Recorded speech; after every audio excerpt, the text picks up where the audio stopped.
আসসালামু আলাইকুম বন্ধুরা, তোমরা সবাই কেমন আছো? আশা করছি যে যেখানে আছো ভালো আছো, সুস্থ আছো। তোমাদের দোয়ায় ও ভালোবাসায় আমরা অনেক ভালো আছি, সুস্থ আছি।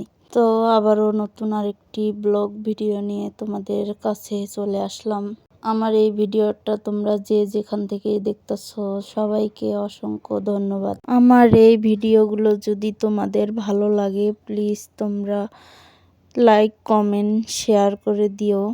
তোমরা একটা লাইক, একটা কমেন্ট, একটা শেয়ার করলে আমার এই ভিডিওগুলো আরও অনেক মানুষের কাছে পৌঁছে যাবে। তো এদিকে দেখো আমি আজকে সকালবেলায় 11টা বাজে এখন রাঁধতে আসছি। তো এই যে আগে আলু ভাজিটা কইরা নিলাম, বসাই দিছি। আর এদিকে আমি এই লাপা শাক, এটি হলো বাইসা নিতাছি। অনেকগুলো লাপা শাক নিয়ে আসছে, পরে বাইসা নিয়ে আমার এদিকে আলুর ভাজিটা হয়ে গেছে। আর এইখানে আমি দিয়ে শাক বসাই দিলাম। শাকে আমাদের যেহেতু লাপা শাক আমরা খুব ভালোবাসি, এই কারণে লাপা শাকে লবণ দিলাম, দিয়ে হালকা একটু পানি দিয়ে সিদ্ধ করব।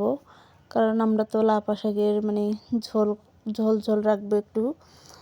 আমাদের কাছে আবার এরকম ভালো লাগে, এই শাকটা এভাবে রান্নলেই ভালো লাগে।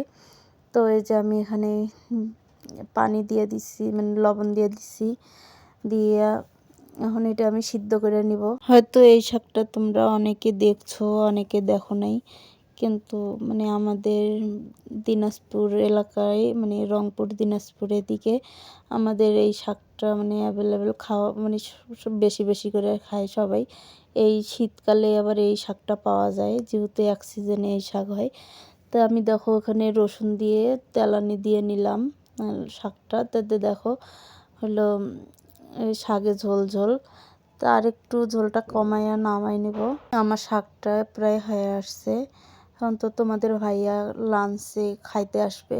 তো তোমাদের ভাইয়া খাওয়া দাওয়া করার পরে চলে গেলে, আজকে আবার আমার বোনে অনেক অসুস্থ, গলায় টনসিল হয়েছে, ওরে নিয়ে মেডিকেলে যাব। তো যে দেখো তোমাদের ভাইয়া আসছিল, খাওয়া দাওয়া করে চলে গেছে। আর এদিকে আমি আমার বোনকে নিয়ে মেডিকেলে চলে আসছি। দেখো মুখ চোখের অবস্থা। ভিডিওটা ভালো লাগলে চ্যানেলটা সাবস্ক্রাইব করে দিও।